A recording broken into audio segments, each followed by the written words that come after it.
Essa noite nós, como já foi anunciado, daremos continuidade à ministração dessa mensagem que foi preparada, que se tornou basicamente uma série em razão da quantidade de textos que eu me propus a ler com os irmãos, da quantidade de textos que eu selecionei, para que juntos nós possamos ter uma compreensão melhor a respeito da urgência dos tempos em que nós estamos vivendo.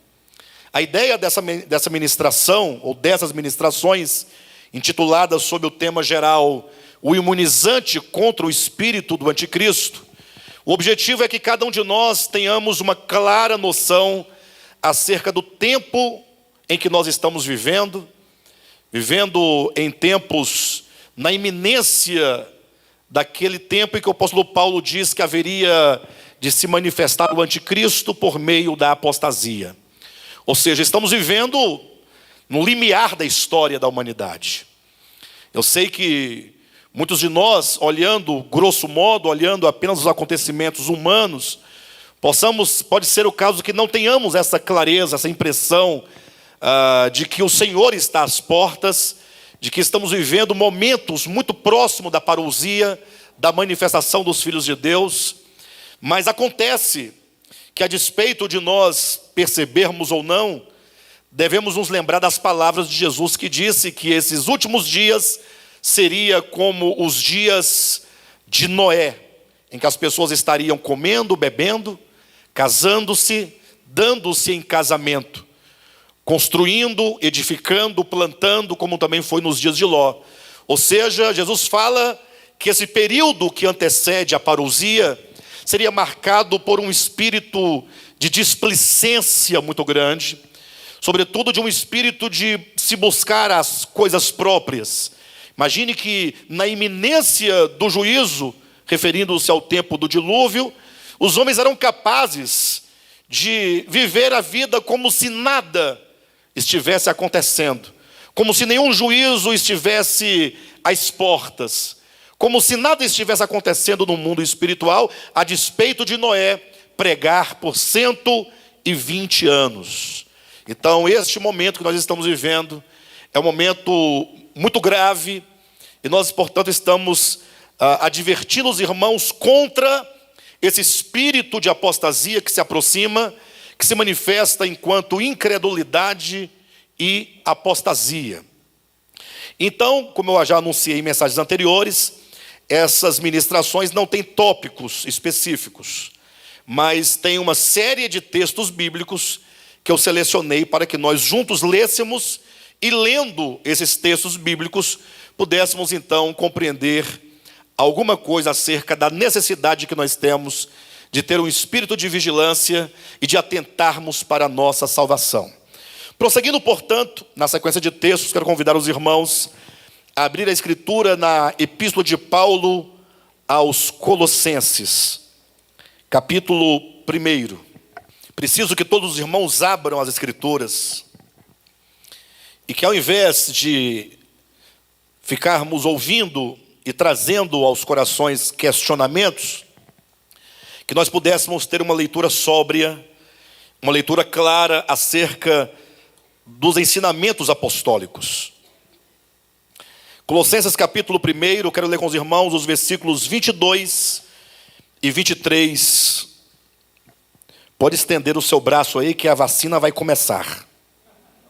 Tá bom? Ou melhor, a vacinação vai começar, né? Diz assim o apóstolo Paulo: tão logo ele apresenta a Cristo enquanto sendo aquele que nos liberta do império das trevas, aquele que nos dá a redenção, aquele que é a imagem do Deus invisível, aquele em quem, por quem e para quem todas as coisas foram feitas. Depois de apresentar a Cristo como sendo aquele que é antes de todas as coisas, aquele em quem tudo subsiste, depois de apresentar a Cristo como cabeça do corpo da igreja, aquele que é a plenitude de todas as coisas, depois de mostrar no versículo 20 que Cristo, depois de haver feito a paz pelo sangue da sua cruz, e por meio dele reconciliasse consigo mesmo todas as coisas, quer sobre a terra, quer sobre os céus, ele ainda diz que todos nós, gentios, éramos estranhos e inimigos do entendimento pelas nossas obras malignas, ele então entra no versículo 22 e 23 com a seguinte advertência. Preste atenção. Agora, porém, vos reconciliou no corpo da sua carne.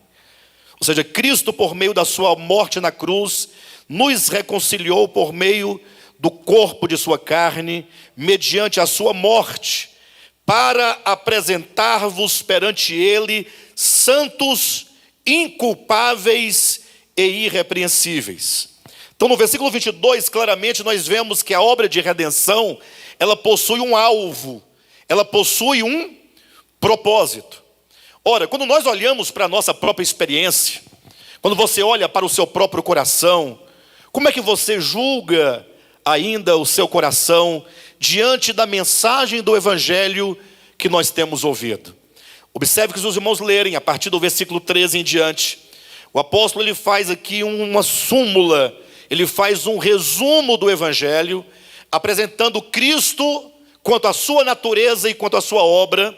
E então no versículo 22 ele diz que uma vez que nós fomos reconciliados, e se eu perguntasse aos irmãos aqui, quantos foram reconciliados com o Senhor, eu tenho a certeza que todos nós aqui levantaríamos as nossas mãos, mas veja que o apóstolo Paulo ele diz que nós fomos reconciliados mediante a sua morte para.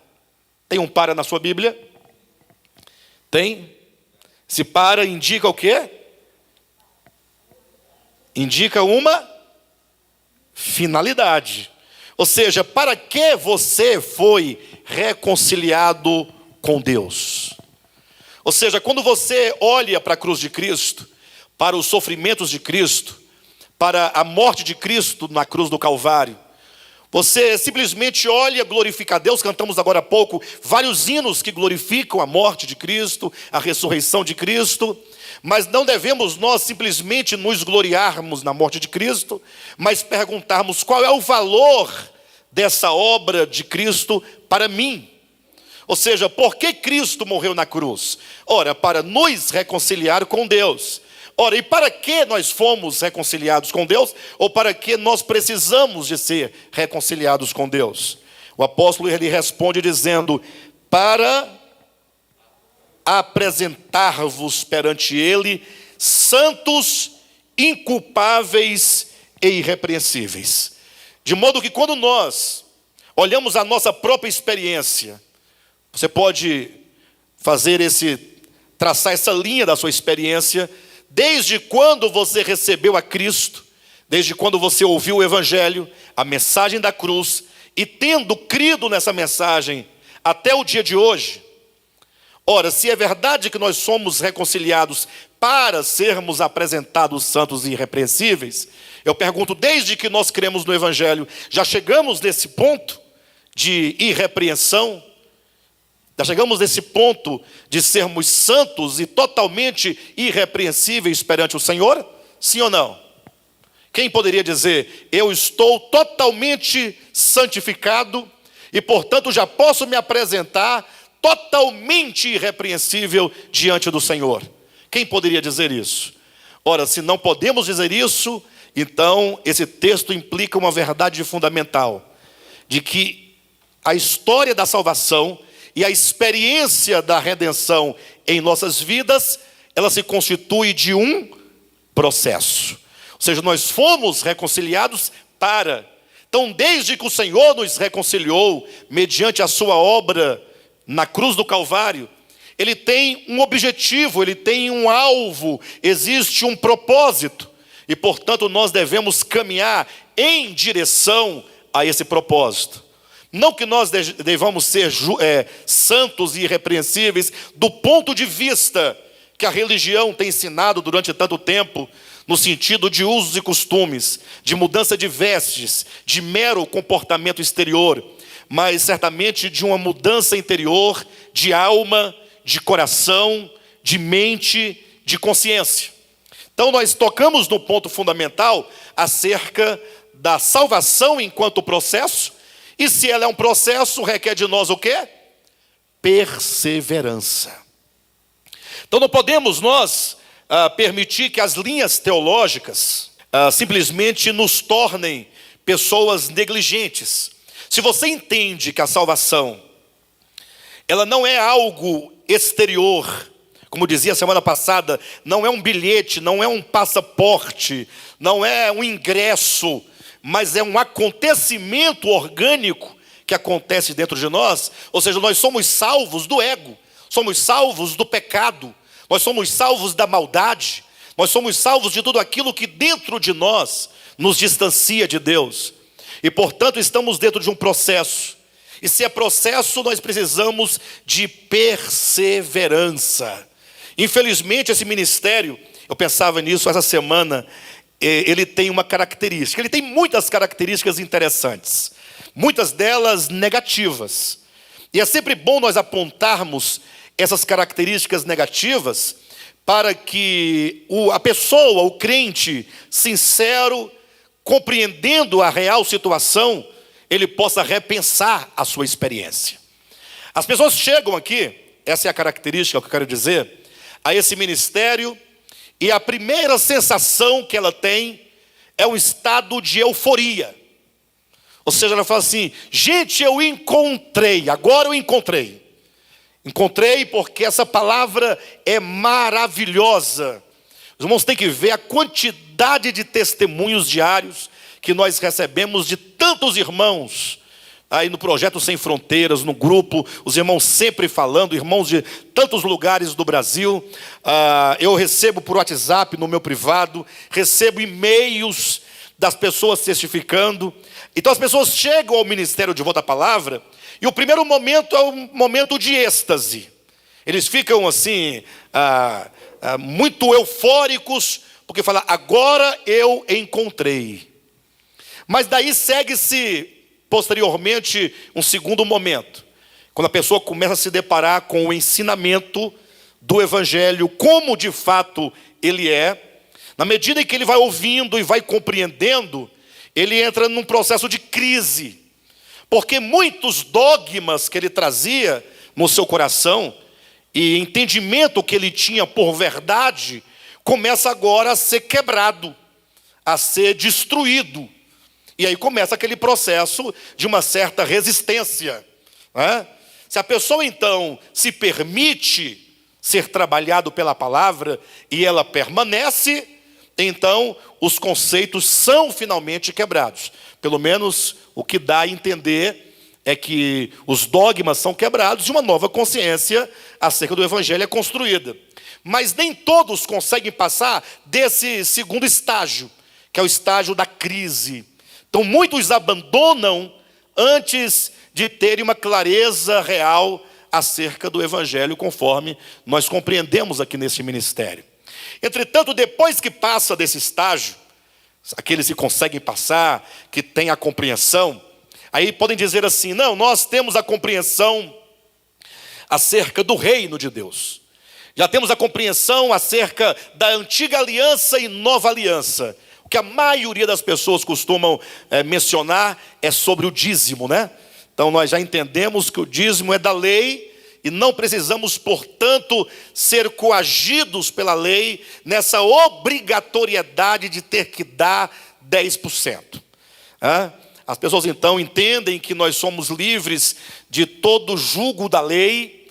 Ela se liberta, de certo modo, de muitas doutrinas que os homens trouxeram do judaísmo para o nosso tempo.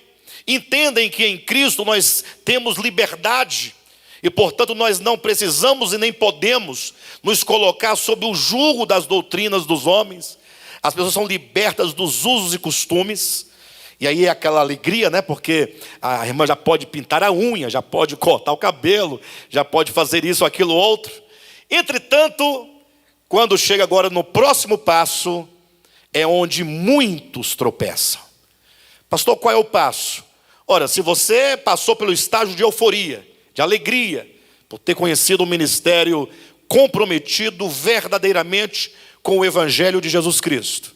Segundo, se você passou pelo processo de desconstrução dos dogmas, e você compreendeu, portanto, teologicamente, todo o esquema da nova aliança, a verdade acerca de Cristo, da liberdade em Cristo, da libertação da lei e uma série de outras coisas, agora o próximo passo é você perseverar na verdade e se alimentar da verdade, para que tudo isso tenha um efeito real dentro de nós.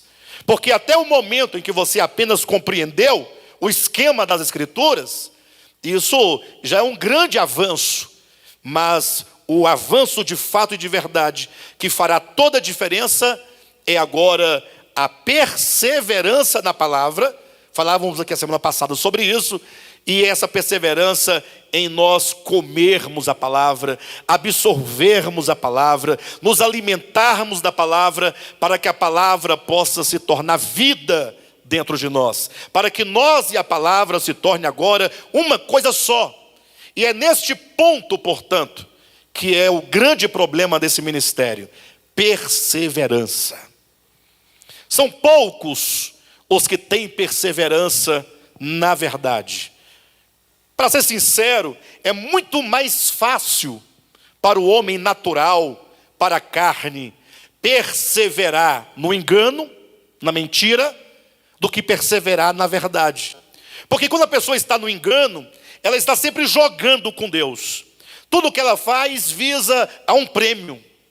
É o crente mercenário. Ele dá o dízimo para receber um tanto a mais. Ele faz um sacrifício porque ele tem uma bênção para receber. Ele faz jejum para receber alguma coisa em troca. Ele supostamente obedece a Deus porque ele quer garantir o acesso e a entrada no céu. Ou seja, tudo o que ele faz é nesse jogo, nessa troca.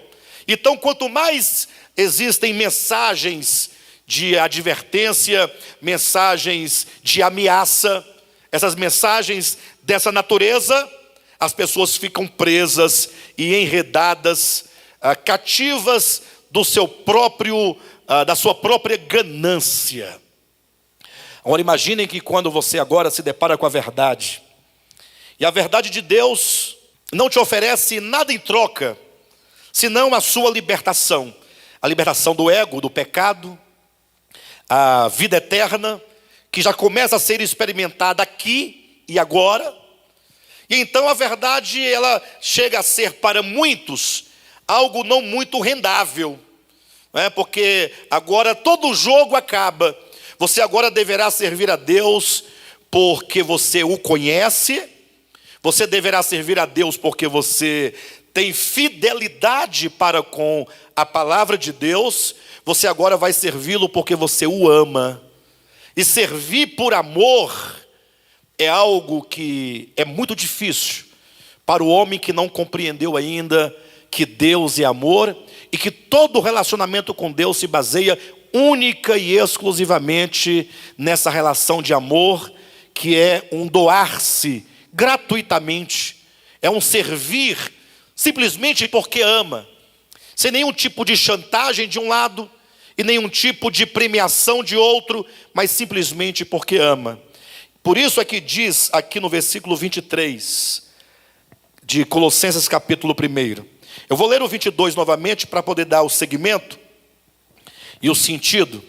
No 21 diz, o 22 diz: agora, porém, vos reconciliou no corpo da sua carne, para mediante a sua morte, ou melhor, mediante a sua morte, para apresentar-vos perante ele santos, inculpáveis e irrepreensíveis. Versículo 23.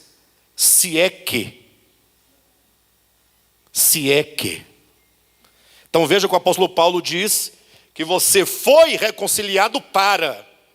Ou seja, uma vez reconciliado, uma vez experimentando a salvação, certamente nós seremos apresentados diante de Cristo santos, inculpáveis, totalmente transformados. No 23 diz: se é que permaneceis na fé, alicerçados e firmes, não vos deixando afastar da esperança do evangelho que ouvistes e que foi pregado a toda criatura debaixo do céu, e do qual eu, Paulo, me tornei ministro. Então veja essa advertência.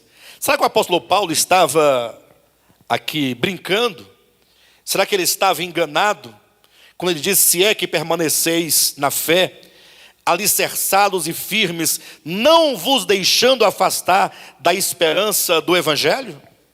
Veja como o apóstolo Paulo, quando ele trabalha, atenção, nesse eixo horizontal, falando com os homens, ele sempre está trabalhando essa necessidade de perseverança, de se perseverar na verdade, de se perseverar na fé, de se perseverar no evangelho, e ele sempre coloca não abandonando essa esperança.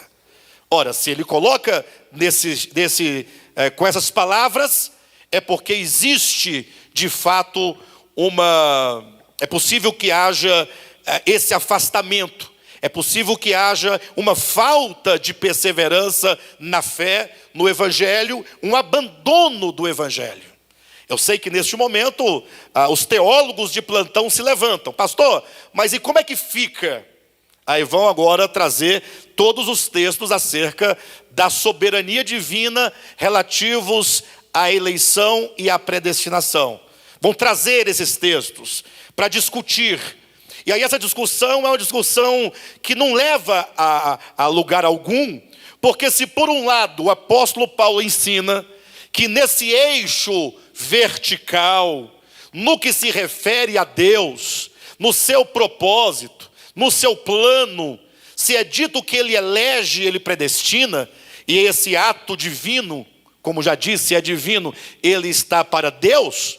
No eixo horizontal, o mesmo apóstolo, não é outro, ele fala da necessidade de perseverança, ele fala da necessidade de nós não abandonarmos a nossa esperança do evangelho. Ou seja, ele diz: olha, somos reconciliados para sermos apresentados perante ele, santos e irrepreensíveis. Bem, se é que vocês vão permanecer nesta palavra. Basta que os irmãos verifiquem. Quero que você olhe claramente na sua Bíblia, no 23 novamente: se é que permaneceis na fé. Diga para o seu irmão: é necessário permanecer na fé. É necessário permanecer na fé. Chiquinho, é necessário permanecer na fé. É uma necessidade que nós temos. Alguém fala assim: mas o que significa essa perseverança na fé? Esse permanecer na fé? Ele continua dizendo: não vos deixando afastar da esperança do evangelho.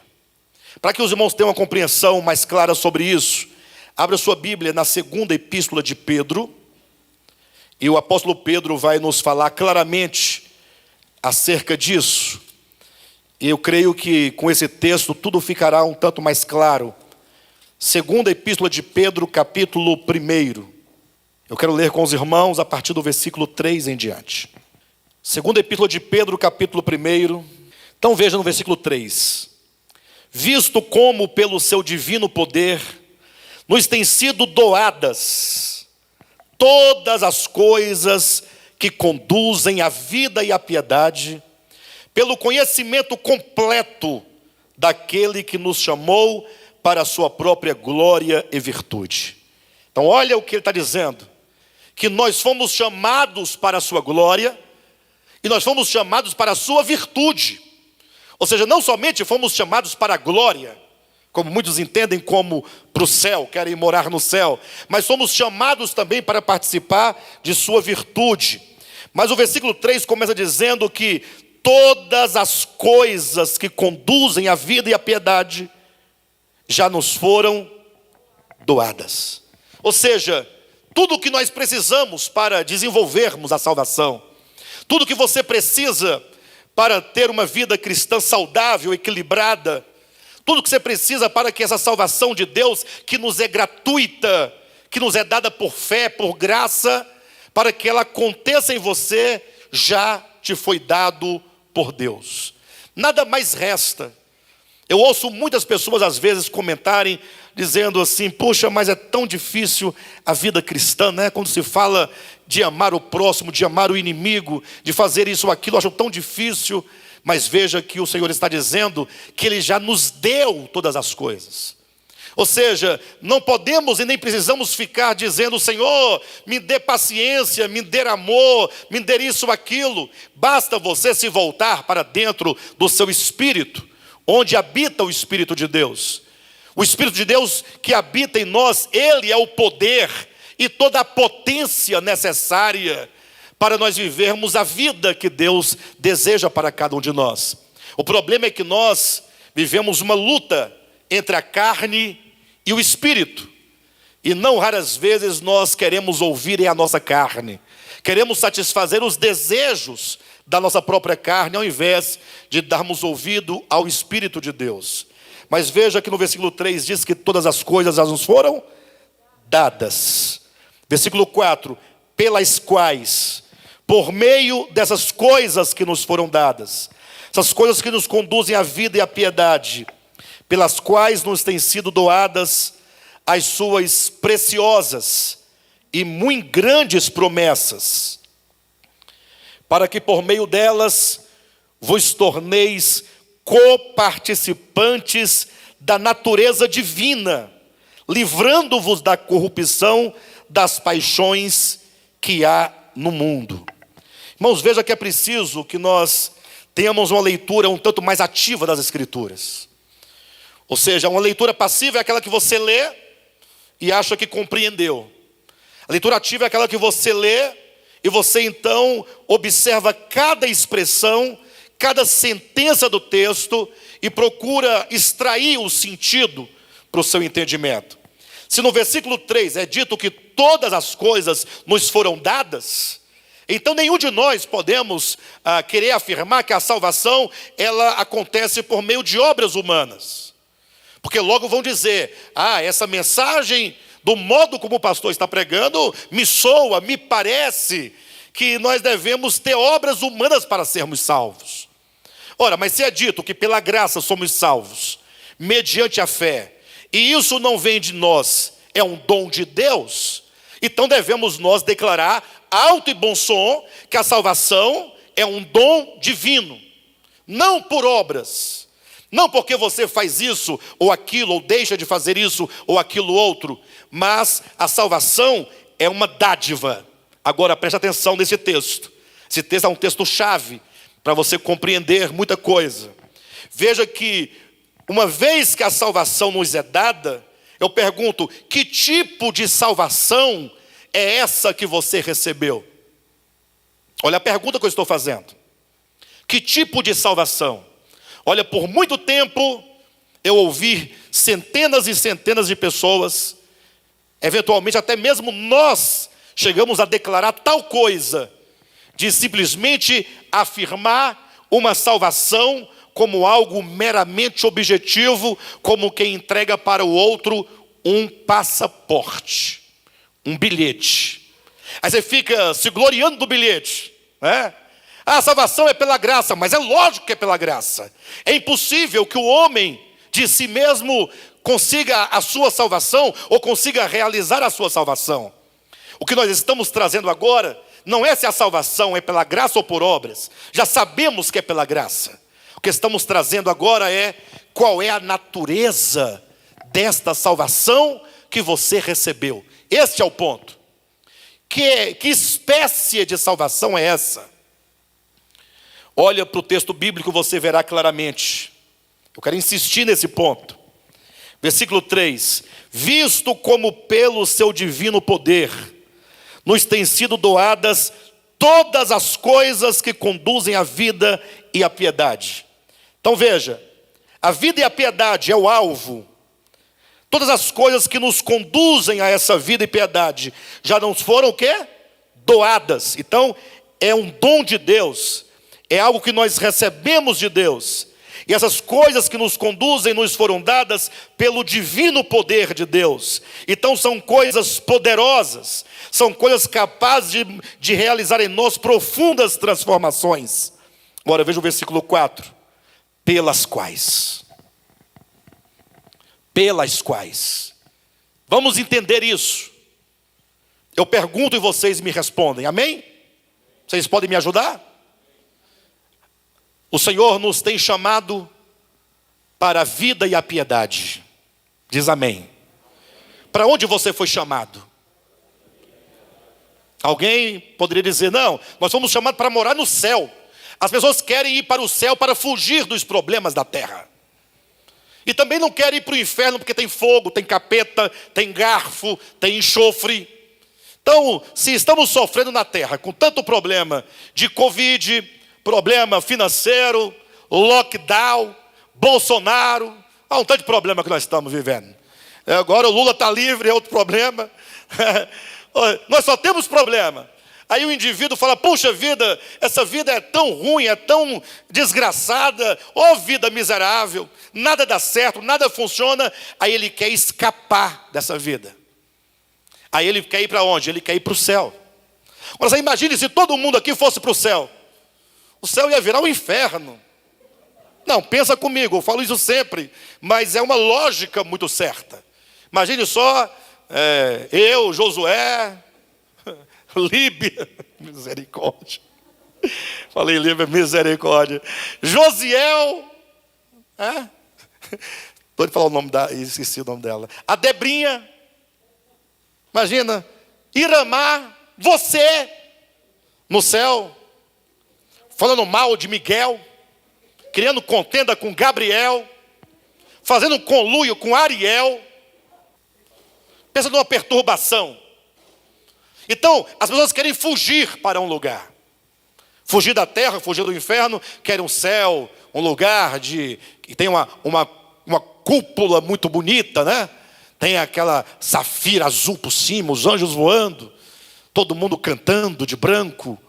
Não tem dor, não tem fome, não tem frio, não tem miséria, não tem desespero. Mas veja que nós, aqui, segundo o texto de Pedro, somos chamados à vida e à piedade. O que é piedade? Conforme o apóstolo Paulo, em 2 Timóteo, capítulo 3, versículos 15 e 16, a piedade é a expressão e a manifestação da vida de Deus em nós. Então imagine você um pé de laranja, um pé de laranjeira. Então aquela laranjeira tem uma natureza, não tem? Tem as características próprias, intrínsecas da laranjeira. Quando então ela floresce e produz o fruto, que é a laranja, ali aquele fruto é a expressão da sua natureza. Se Deus criou o homem à imagem e semelhança de Deus, e Deus deu ao homem o seu espírito, então Deus quer que nós manifestemos ao mundo a sua vida, o seu espírito, os seus atributos. Então nós somos chamados à vida e à piedade. Piedade é a manifestação da vida de Cristo em nós. Então agora você tem que começar a pensar, poxa, então existe um alvo. Agora, é tão complicada essa questão, chegarmos a essa expressão da vida e da piedade. Mas veja, eu pergunto, vocês respondem. Deus já nos doou tudo aquilo de que precisamos para alcançarmos a vida e a piedade? Sim ou não? Você recebeu de Deus? Você tem de Deus aquilo que é suficiente, aquilo que é necessário, aquilo que é poderoso para que você seja conduzido à vida e à piedade?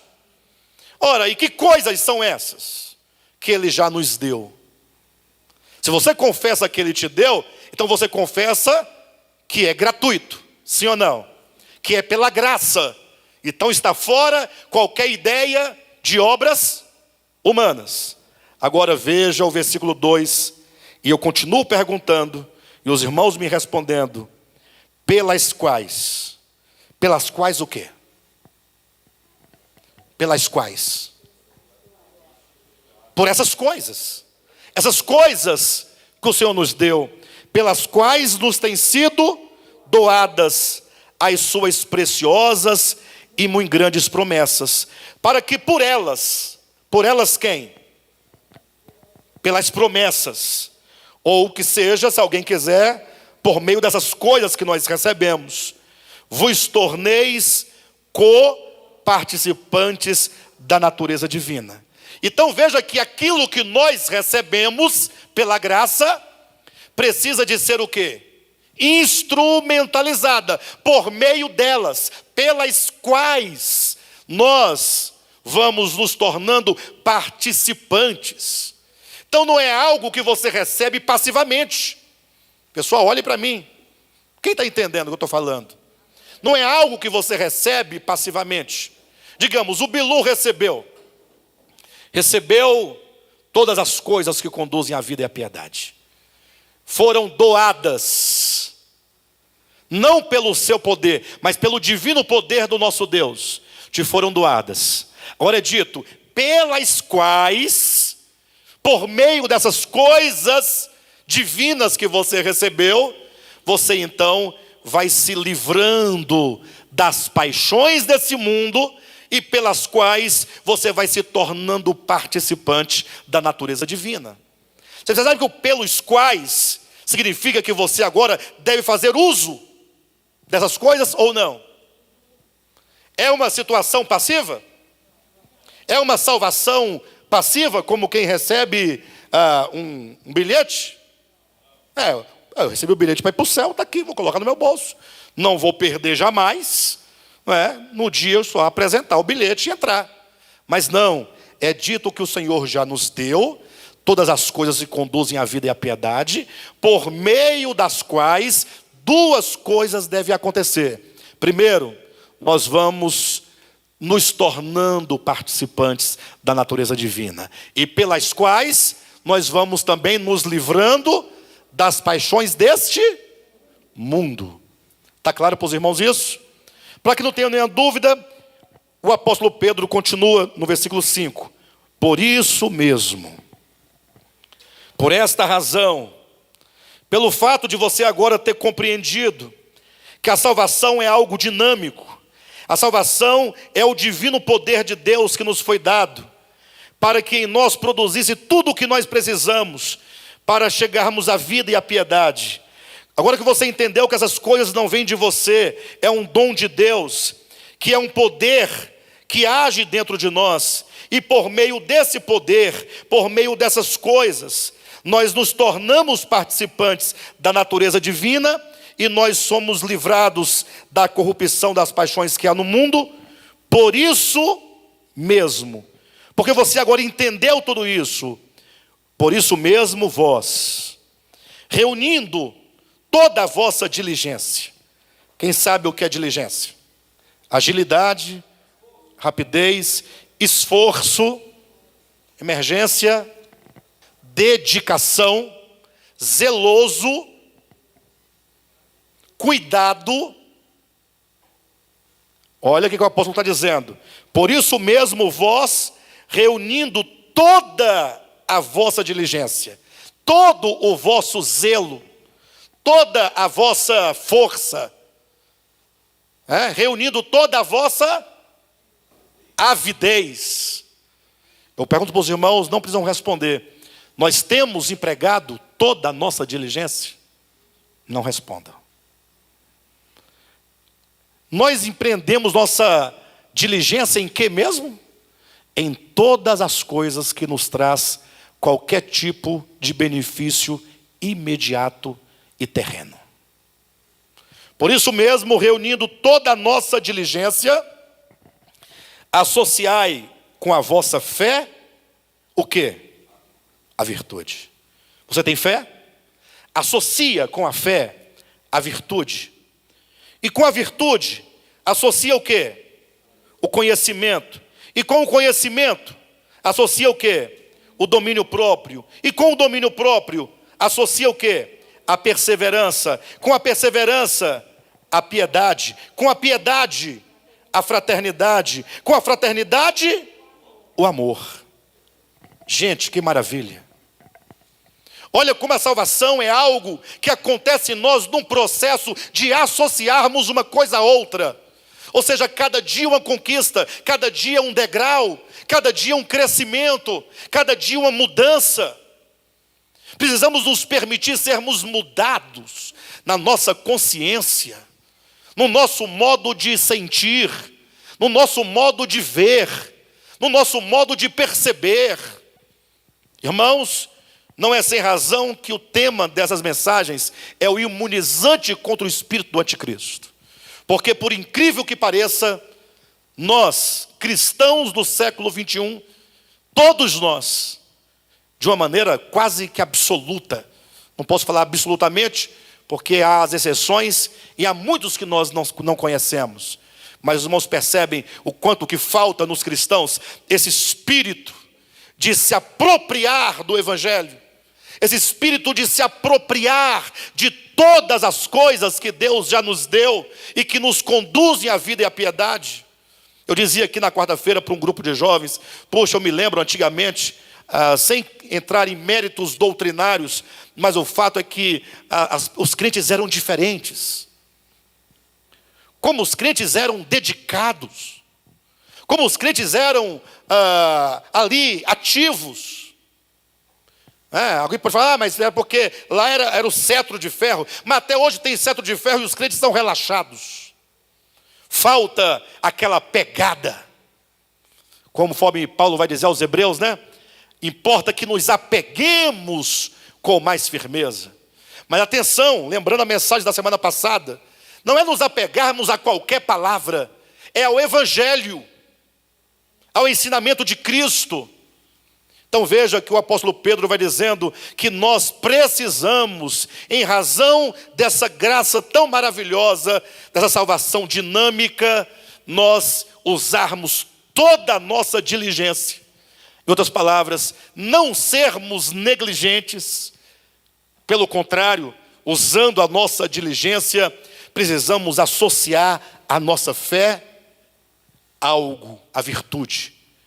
E associar a virtude o conhecimento, e associar ao conhecimento, ou seja, é uma vida em que nós vamos a cada dia associando algo a mais, crescendo e desenvolvendo. Agora veja o que ele vai dizer no versículo 8. Porque estas coisas, quais coisas? A fé, a virtude, o conhecimento, o domínio próprio, a perseverança, a piedade, a fraternidade, o amor, porque estas coisas, existindo em vós, e em vós, aumentando, fazem com que não sejais nem inativos, nem infrutuosos no pleno conhecimento de nosso Senhor Jesus Cristo. Pois, versículo 9, aquele a quem estas coisas não estão presentes, misericórdia. Olha o que ele vai dizer. Aqueles em quem, ou aquele em quem estas coisas não estão presentes, é cego, vendo só o que está perto, esquecido da purificação dos seus pecados de outrora. Versículo 10. Por isso, irmãos, por isso, para que você não tenha uma vida infrutífera, para que você não viva como um cego, que só vê o que está perto, que se esqueceu da purificação dos pecados de outrora, para que você seja um crente ativo, para que você esteja em consonância com essa salvação orgânica que deve acontecer dentro de nós. Versículo 10, por isso, irmãos, procurai com diligência cada vez maior. É um crescimento em intensidade. Por isso, irmãos, procurai com diligência cada vez maior. Procurai confirmar a vossa vocação e eleição. Bastaria esse texto para acabar todas as discussões teológicas. Sim ou não? Pastor, você crê que você é eleito e predestinado? Sim, creio. E por que você está pregando isso? Porque nós precisamos confirmar a nossa vocação e a nossa eleição. Não basta você levantar a bandeira calvinista. Não basta você bradar em alta voz nas praças públicas. Você precisa agora, uma vez eleito, uma vez vocacionado, uma vez chamado, agora viver na dimensão dessa verdade. Como é que alguém pode defender arduamente a verdade da eleição? Confirmando a eleição. Porque quando você prega a eleição de Deus, que você está salvo, né? Embora a eleição de Deus não visa a salvação a priori, mas visa a formação de um corpo, de uma noiva para o Filho de Deus. Mas quando você afirma a predestinação, mas o seu viver humano não corresponde àquela salvação que você tanto defende, você tem como convencer alguém dessa salvação? Que tipo de salvação é essa que você tem e da qual você se orgulha? Como você tem a coragem de abrir os lábios e se dizer um eleito de Deus? E quando você diz nessa perspectiva, você sempre fala em detrimento ao que não é eleito. Então, se você é o eleito, você tem o dever e a obrigação de mostrar onde está a diferença do eleito para o não eleito. A Vera é eleita. Diga amém. Deus te elegeu. Oxe, Ele te elegeu antes da fundação do mundo. Agora, a Vera, ela é adepta da bandeira da eleição. Ela resolveu levantar essa bandeira. Aí ela quer convencer a todos para passar para a doutrina dela. Eleição não é uma doutrina, é um ato divino. É um ato que acontece no coração de Deus e na esfera da eternidade. Não está para o homem. Mas ela resolveu fazer isso. Aí você está tentando convencer que ela é eleita e que o Josué não é o eleito. Ora, não era melhor, ao invés de ela fazer isso, ela mostrar onde está nela essa eleição? Mas de que maneira ela pode mostrar? De que maneira? Ora, associando a sua fé à virtude. Fácil é você não cortar o seu cabelo. Fácil é você não usar tamanco. Você lembra que usar tamanco era pecado antigamente? Era pecado usar tamanco. Salto alto, né? Tão fácil é você não beber cerveja. Você nem bebe, inclusive, cerveja, né? Mas dança. Fácil é você parar de dançar. Fácil é você não usar batom. Deixar de ser cabeleireira, porque cabeleireira é pecado, porque vai fazer vaidade nas outras pessoas. Isso é fácil. Agora, associar a sua fé à virtude. A virtude são os atributos de Deus. Imagina só a Vera associando a fé à virtude, associando à virtude o conhecimento, associando ao conhecimento o domínio próprio, ao domínio próprio a perseverança a piedade, a fraternidade e a fraternidade o amor. Isso, fazendo isso, ela está a confirmar a eleição. Ou seja, a eleição tem que ser evidenciada, porque a salvação precisa de ser o quê? Evidenciada. Se essa salvação é real, ela precisa. Agora vocês imaginem que nós evangélicos, nós cristãos, colocando todo mundo dentro de um barco só. Imagine, nós dizemos, cristianismo, que nós somos os salvos. Sim? E que os outros, os demais, que não são evangélicos, são o quê? Perdidos. Agora imagina só um perdido olhando para nós, os crentes. Ah, então vocês são os salvos? É. Vocês acreditam que quando nós fomos comprar esse som da igreja, a pessoa de quem nós comprávamos antigamente, ela dizia assim: pastor, para você eu vendo a loja inteira fiado. Mas não é para o pastor Alexandre, é para o Alexandre. Porque pastor aqui, na minha loja, não compra nem a dinheiro. Aí ele trouxe uma ruma de cheque assim, ó. Tudo sem fundo. Eu falei, mas é tudo de incrédulo, macumbeiro, pai de santo, né? Ateu. Ele falou, não, é tudo de pastor, tudo de igreja. Misericórdia, irmãos. Esse é só um exemplo, né? Coitado dos pastores, porque leva esse nome de pastor, leva a maior burdoada. Mas a turma não é diferente. Falta-nos o amor, do acolhimento, da misericórdia, da compaixão. Nós estamos sempre muito dispostos a julgar. Dizemos-nos discípulos de Cristo. E o Cristo, que é o nosso Senhor e o nosso Mestre, nos ensina dizendo, não julgueis. Ainda dá uma dica, né? Para que não sejais julgados.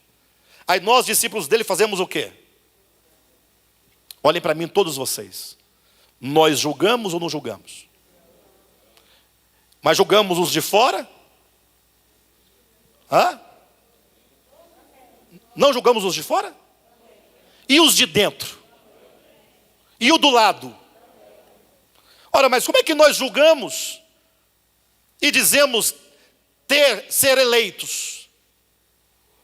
Eu não estou contra a eleição. Estou dizendo que Pedro disse que nós precisamos confirmar a nossa eleição. Ou seja, fazer valer a eleição. Fazer uso da eleição. Manifestar essa eleição. Porque todas as coisas já nos foram dadas. Irmãos, nós gastamos muitos anos da nossa vida envolvidos com muitas coisas sem futuro. Muitas coisas sem valor. Com doutrinas e invenção e discussão. Sim ou não? Agora nós chegamos num ponto de entendimento. Qual o ponto de entendimento? Que nós somos discípulos de Jesus. Que Jesus é o nosso guia. É o nosso Salvador. É o nosso Senhor. É o nosso cabeça. Portanto, entendemos que as palavras de Cristo são a nossa luz. Que nós devemos viver esta palavra do Evangelho de Jesus. E nada mais além de Jesus. Porque quem quer que seja que não falar nas palavras de Jesus, ou as palavras de Jesus, não devemos nós seguir. Porque nós somos discípulos de Jesus. Agora que chegamos nesse ponto, por que nós não reagirmos em perseverança e na prática dessa palavra? Você pode começar hoje. Basta você orar essas palavras. Todas as coisas já nos foram dadas. Puxa, se já foram dadas, então são nossas, estão no nosso espírito. Há um tesouro em vasos de barro. Há um tesouro escondido dentro de nós. O Espírito de Deus, o sopro divino, está em nós. Por que não levarmos a sério o nosso chamamento? Somente assim, fazendo deste modo, estaremos livres e escaparemos do espírito do anticristo. Lembre-se, o anticristo não deve ser visto como um mero homem que vai aparecer na história com um carimbo na mão para selar a tua testa com 666. Estão todos esperando esse homem chegar para que o crente possa falar, eu não aceito o seu carimbo. Esquece isso. Quem ensina isso está totalmente enganado por não compreender a organicidade das Escrituras. Ser selado pelo anticristo, ser contaminado pelo vírus, pelo espírito do anticristo, é só você sair um pouco dos dogmas da religião e pensar na própria palavra anticristo. O que é anticristo? Se alguém perguntar para você o que é anticristo, qual a sua resposta? Nós temos aqui duas coisas. Nós temos primeiramente Cristo. O que é Cristo? Como você define Cristo? Uma palavra para definir Cristo: amor. Uma palavra para definir Cristo. Aqui falou amor. Deus. Perdão. Justiça. Verdade. Doação. Vida. Misericórdia. Salvação. Perdão. Conhecimento. Luz. Paz, redenção, sabedoria. Tudo isso, algumas dessas palavras precisaria de especificar, para não ficar muito vaga, né? Conhecimento, sabedoria, pode ser a sabedoria deste mundo, conhecimento secular, né? Mas imagine só que Cristo é amor, Cristo é perdão, Cristo é paz, é misericórdia, clemência, justiça. Então Cristo é tudo isso. Perfeito? E o que é então anticristo? É aquilo que se opõe. Aquilo que se opõe a Cristo. Aquilo que se opõe ao amor. Aquilo que se opõe ao perdão. O que se opõe à misericórdia. O que se opõe a não julgar para não ser julgados. O que se opõe ao exercício da misericórdia, da piedade, da fraternidade. Aí você fala assim: graças a Deus que desse espírito eu estou livre. O problema é que as coisas espirituais não acontecem na base do dogma. Me recordo de um texto que diz, salvo engano foi G.H. Pember, que diz que o mundo espiritual das trevas, ele não se incomoda com aquilo que você diz. Ele se incomoda com aquilo que você faz. Você pode com os lábios dizer Jesus é o Senhor e na prática se curvar ao Deus desse século. Ou seja, o que você diz pode ser apenas palavras ao vento. Então, a ideia de sermos nós imunizados contra o espírito do anticristo é a ideia de que você não somente professe que Cristo é amor, não somente professe que Cristo é perdão, que Cristo é misericórdia, que Cristo é luz, que Cristo é verdade, que Cristo é justiça, mas que você ame esse Cristo a tal ponto de ter tais virtudes trabalhadas no seu coração. Aí você será por Cristo.